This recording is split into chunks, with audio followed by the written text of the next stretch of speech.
listen. So I'm going to record this. So let's jump right in. It's a real pleasure. First of all, welcome everybody. I see a number of familiar names on the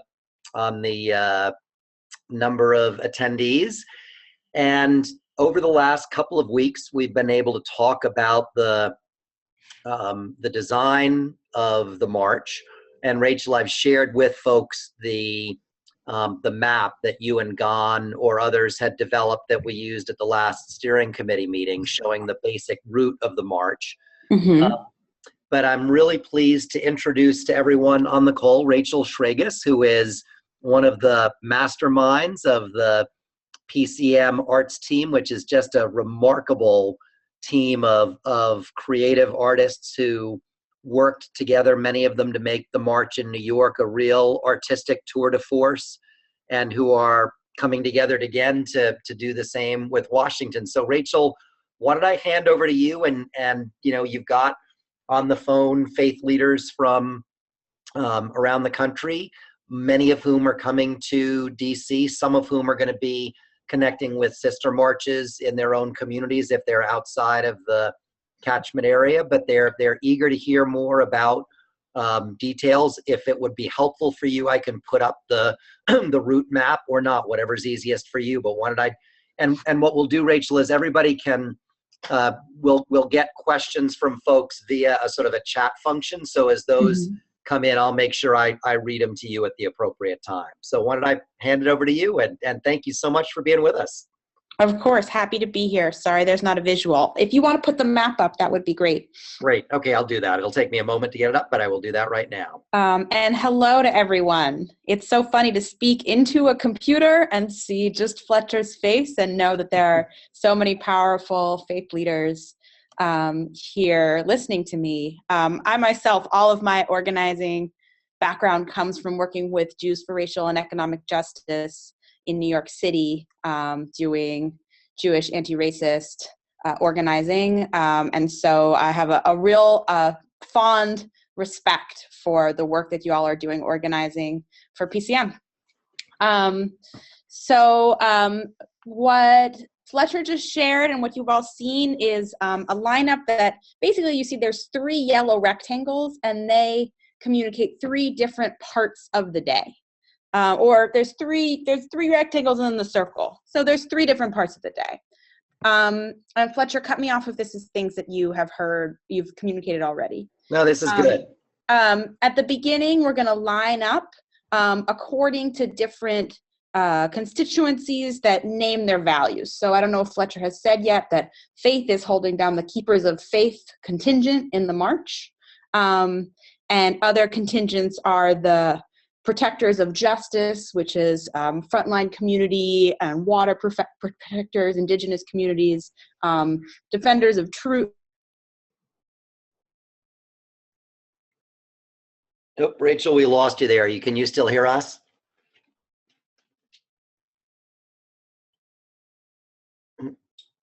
Rachel, we're still not hearing you. I don't know if you can hear us or not. Yes. Good, you're back. Good. Okay, great. We lost you just at the Defenders of Truth, I think you were saying. So Defenders of Truth, Challengers of Greed, which is people who are fighting fossil fuel extraction projects. And so you all will have a section specifically oriented around lifting up faith as a value that we are communicating on this day. The second part of the day is after we march down Pennsylvania Avenue is encircling the whole White House for what we know will be some kind of collective contemplative activity and silence and some kind of collective noise.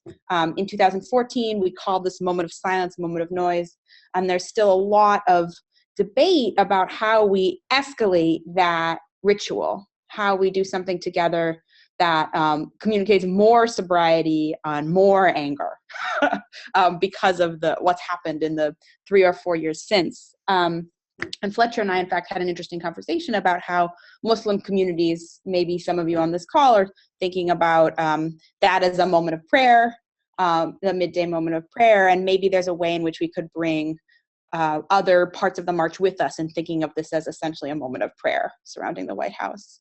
And if you have ideas about that, I would love to talk with you about it.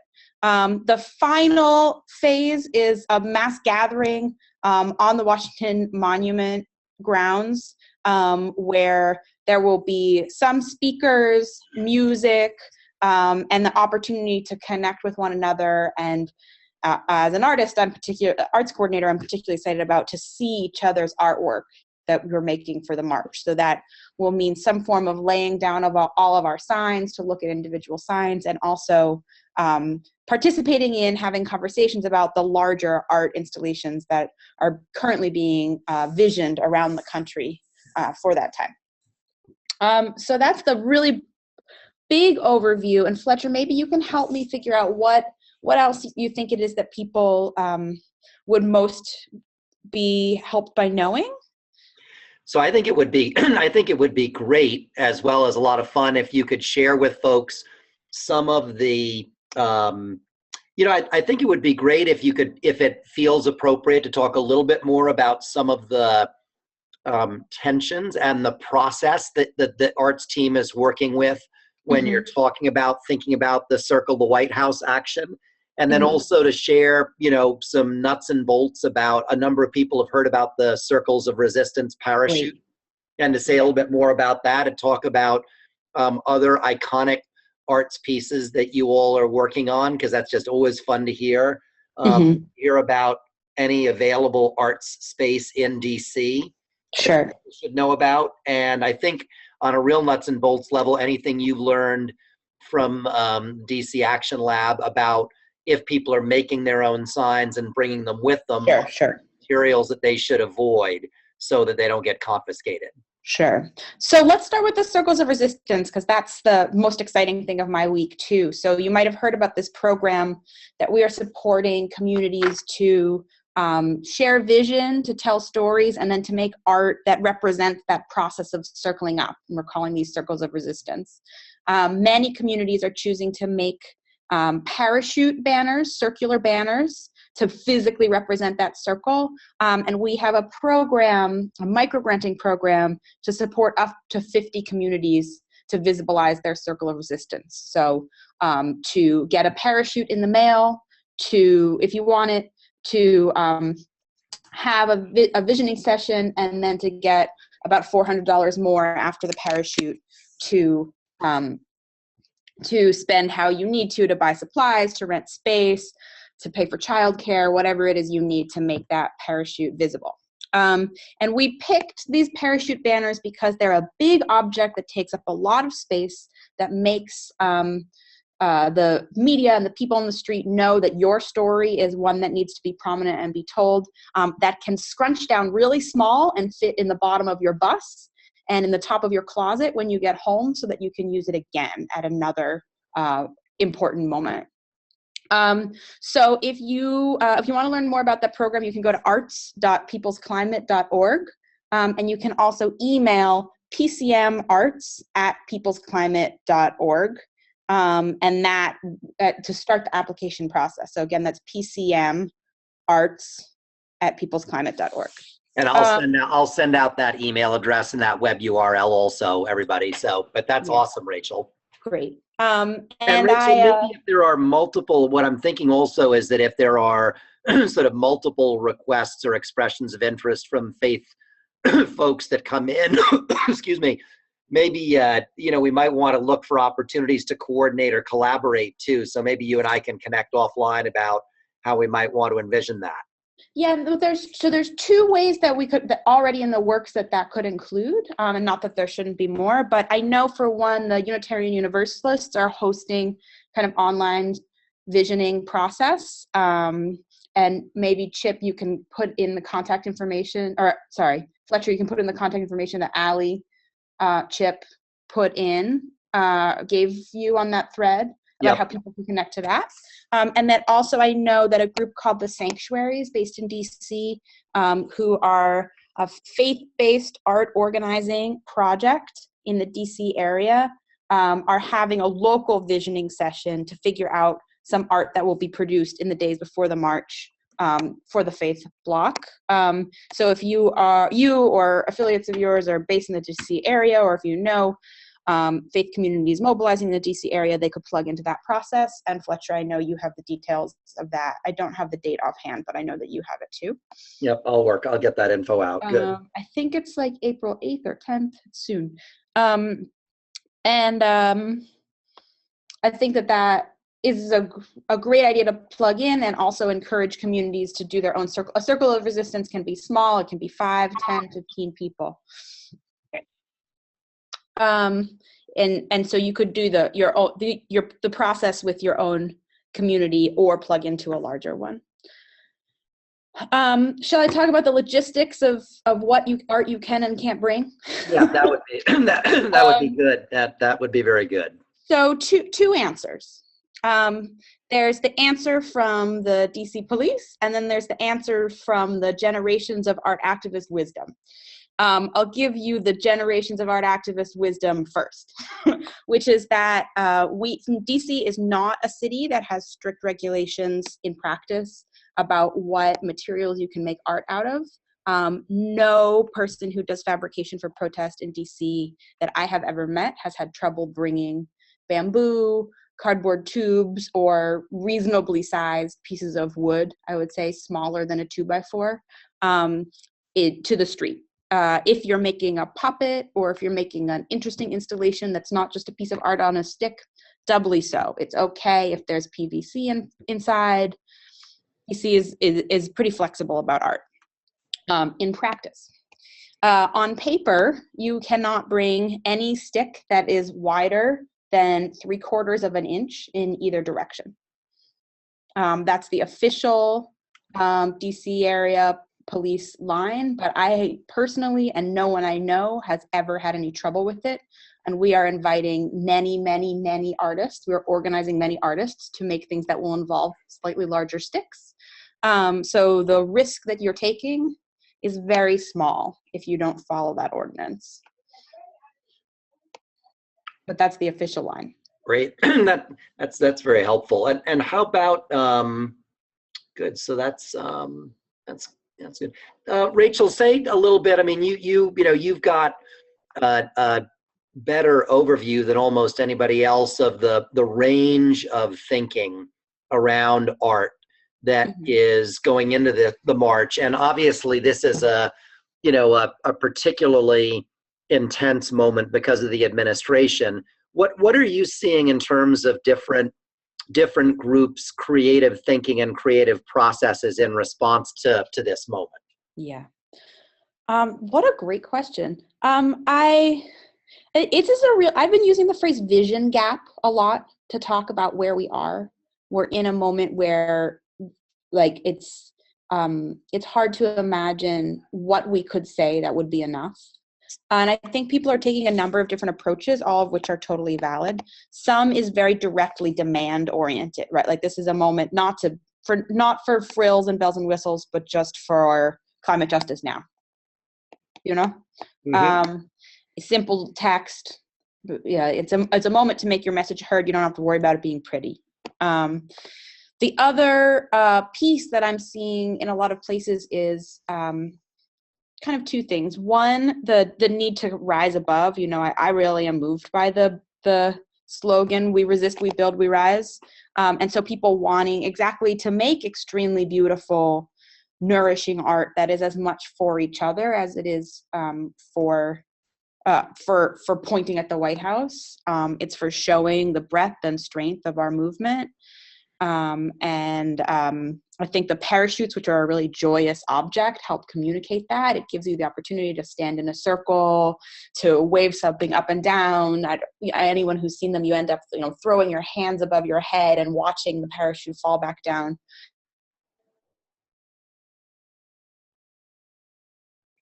Oh, we lost you again there, Rachel. Right after you said throwing your hands up and having the parachute float back down. You lose me again? Nope, there, you're back. Okay. There's also a lot of energy for making arts that shows the intersection of different issues. So our biggest projects are art builds that are happening in 7 different cities, in New Orleans, in communities that came out of Standing Rock, Detroit, New York City, Washington, D.C., Salt Lake City, and Houston, that are bringing together activists in and outside of the climate movement to have a visioning session and making art that shows the problems and the solutions of a particular place, and for it to be place-based, as a way to lift up the way all of our struggles are connected. And so I think communities based in place, as yours are, have that advantage of saying, we know best, like by saying what we need for our town, our city, our neighborhood, our block. When we make that list, we communicate how all the issues are connected, how we all need healthcare, how we all need clean water, how we all need, fair wages. So I would encourage people to think about the needs and the visions of the people that you're working with, as a way to talk about all the big picture. Great. And folks, if you have any questions for Rachel, now is a good time to excuse me, now is a good time to send those in. Let's see, Rachel, anything, one of the things that I've found is good to think about, and that often we don't think about, is uses for artwork that we create after the march. Obviously it's really important to have it during the march, but I'm thinking for faith communities that are part of the march, that have a sign that they use. Have you seen creative uses of march-related artwork in the aftermath to sort of help tell the story? Yeah, so one really interesting, easy thing to do is to organize to have a display of whatever art you made when you get home. An art opening is a way more fun event to go to than a debrief, and is an equally impactful way to tell other people what happened, and think about what could happen next. Taking pictures, making sure there's a designated photographer with your delegation is one way to build out that exhibition, even if you don't make gobs and gobs of art, but just a handful of signs, and then you take pictures of yourselves there and other art you liked. Printing that out and putting it up is a great way to start conversation back at home. And like I talked about, what I've seen happen with parachutes, but could certainly happen with other objects, is that these are a little bit of a ritual object. In 2014, El Puente, which is a community center in Brooklyn, made this giant Earth Mother puppet that they then put up in their sanctuary and had as services. And so just like having, you all can think of more exciting implementations of this than I could, of how an object that's come with you to the People's Climate can be a ritual object. Great. That's fantastic. I'm scrolling through. I think you've covered excuse me. I think you've covered most of the questions, as there are a number of folks just commenting about their appreciation about the moment of silence, contemplative kind of moment, and how good that feels to folks, and other thoughts about the possibility of some kind of back and forth chant around the White House. So those are some of the things that folks are sharing. Any closing thoughts, Rachel, about particular contribution that it's that is really that the faith communities can offer, that you think is really important for the spirit of the march? Gosh, I don't think I have anything else to say besides, like, faith communities bring so much to the spirit of the march. It's true. I think that, taking the time to make why you are coming visible, because I think that some of the leadership that faith communities have to offer is a really grounded idea of why we would show up to an event like this. So I would not be afraid to make banners that not just say who you are, where you're coming from. I've seen a lot of beautiful photos of congregations from all over, but also why you're there. Great. Well, that's really good.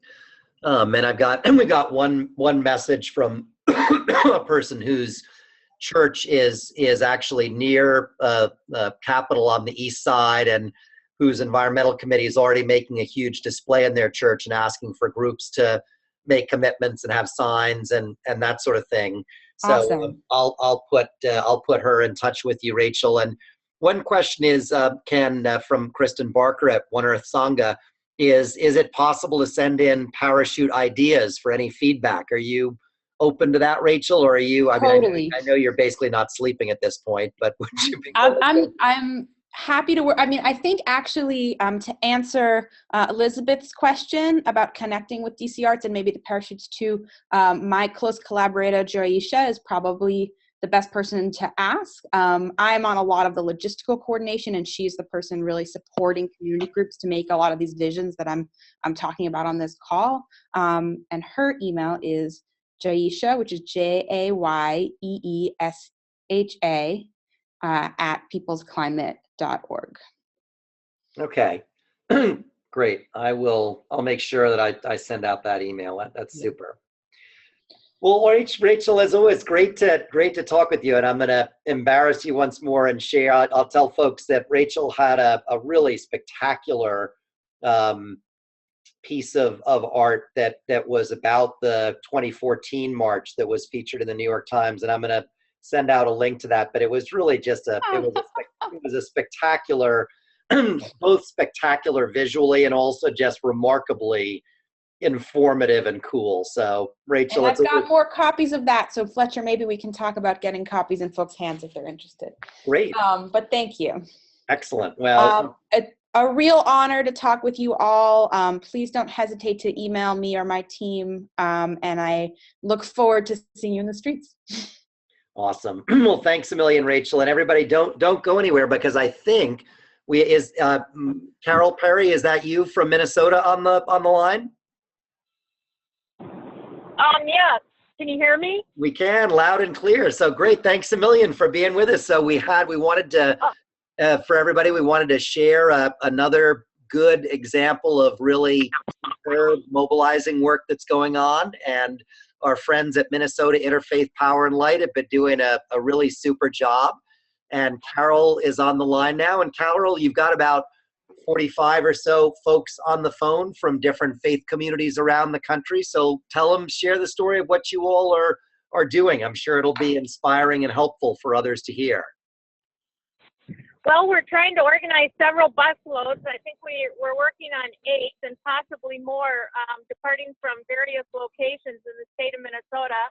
And we are working on arranging housing at various faith communities in the Washington, D.C. area. So that's basically been the bulk of our work, is recruitment and organizing overnight housing. So how have you been inspiring people to how long a bus ride is that? And what kind of messages have you been using, or what kind of magic have you been doing to get people to sign on for that kind of trip? Because that's not a small trip. No, it's going to be about 22, maybe upwards of 24 hours. And I think people here in Minnesota have really rallied around the climate issue for some time now and have been very involved in the pipeline resistance movement. So I think people, especially with what's happening, in Washington, D.C. and the Trump administration, I think people are more fired up than ever to get on the bus. So hopefully we'll have a great turnout and showing in D.C. Well, that's pretty inspiring to have 8 buses coming that distance. And I'll hold off, Carol, on making any wise Alec jokes about it just being folks wanting to get away to some warmer weather from up north. Tell us a little bit more, just so that people get a little bit more of a feel. Tell us a little bit more about your work and what you do, because obviously you've laid a strong foundation to be able to get this kind of response on in a mobilization like this. Well, I've primarily been working on the housing team, and so we have a pretty strong team of partners that's really been helping. We're partnered with Minnesota 350, SCIU Healthcare, an organization called Take Action Minnesota, the Sierra Club North Star chapter, and also, if I did not mention it already, Take Action Minnesota. And these are really excellent organizations within the Twin Cities, and you know, their help is going to be instrumental in us being able to sell as many bus tickets as we can. Well, that's really fantastic. That's just great. Any words of inspiration apart from what you've already said that you'd offer to colleagues on the phone now in terms of what's kept you guys inspired and making the progress you have so far? Other than just the enormity of the times we're living in, and you know, that I think people are just very much inspired by the times we're living in, and people really are not going to back down. And I think that you know, that's kind of the rallying cry. This is what was said earlier. You know, we resist, we build, and we rise. I think that is an excellent summary of the call that we're all a part of. Well, thanks a million for being able to call in on short notice like this and for sharing what you're doing. It's inspiring, and it's great to connect with you, and look forward to seeing you in DC. Great. Thank you so much for everything you're doing on your end, and I'll look forward to maybe seeing some friends out in the DC area. Great. So many thanks, and we've got sort of two informational pieces which I'll share now. One is that when the executive order came out last week in relationship to climate, we issued, along with colleagues at a number of other groups at Franciscan Action Network, the Parliament of World Religions, the DC, Maryland, Northern Virginia, Interfaith Power and Light, Sojourners, others, One Earth Sangha. We issued an invitation to a national clergy call, because for those of us who've been in the religious environmental movement for a long time, we love our clergy colleagues, and we also know that sometimes they need to be encouraged to get more involved even than they are. And so we've scheduled a clergy call. It's going to be taking place this Thursday at 11 a.m. Eastern Time. We sent out a couple of groups sent out email blasts about that last week. Green Faith and I think possibly some others are going to be sending them out again either tomorrow or the next day. And I will get our friend Pat Almanrode to put the registration link up on the PCM site if he hasn't done so already. So that's this coming Thursday, the 6th of April at 11 a.m. And that'll just be about a 30-35 minute call, but we want to be able to get word out that that clergy are coming together around this, because it's critical that they do so. The other piece, and this is for people in the greater Washington DC area, is that we want to, we're scheduling a breakfast, a sort of a rallying breakfast. It's going to be on Saturday morning, the 22nd of April, so 1 week before the march. It'll take place at the same venue as a wonderful annual event called Ecumenical Advocacy Days, which is when a whole collection of ecumenical Christian groups gather to learn about a number of different social issues facing the world and to figure out how they can advocate on that. And so the breakfast will take place that morning. Hold your breath. It's going to be from 7:30 till 8:30 in the morning, because that was the time slot that we were able to get. But we know that our faith climate supporters in the DC area are tough, and that 7:30 on a Saturday morning won't faze them a bit. So we'll send out, that'll be a free breakfast. We'll be sending out information about that as soon as we get the name of the room nailed down. And I hope very much that a bunch of you in the DC area will join us for that, because it'll be good to be together a week before the march and to be able to continue to feel the momentum building. So that's the material we wanted to cover tonight. I'm not seeing anything else in the chat function in terms of a question. One of the things that we're working on also for folks' information is we're working on identifying a number of faith leaders who will have op-eds that we'll put out there, because we want to start building in the media a drumbeat of faith voices along with other voices speaking about the urgent need for climate action in the lead up to the march.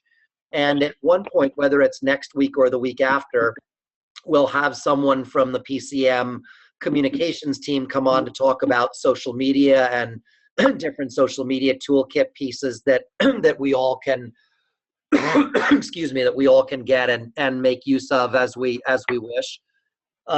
We also, this week by Wednesday, will have on the faith.pcm.org, peoplesclimate.org site, we'll have a sample announcement and bulletin insert that folks can put in the in their weekend service bulletins if they would like, and if that's appropriate. So we'll have those resources going on to the Faith site now. And the last piece is that we've worked out the kinks, and so later tonight the registration link for next week's webinar will be live on the faith.peoplesclimate.org web page as well. So we've worked out those technical kinks.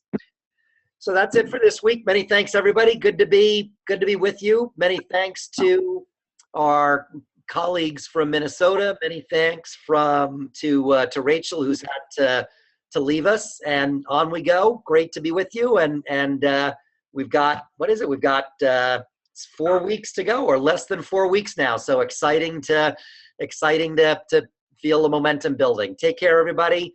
Have a good evening. God bless, and we'll talk again soon. Bye-bye now.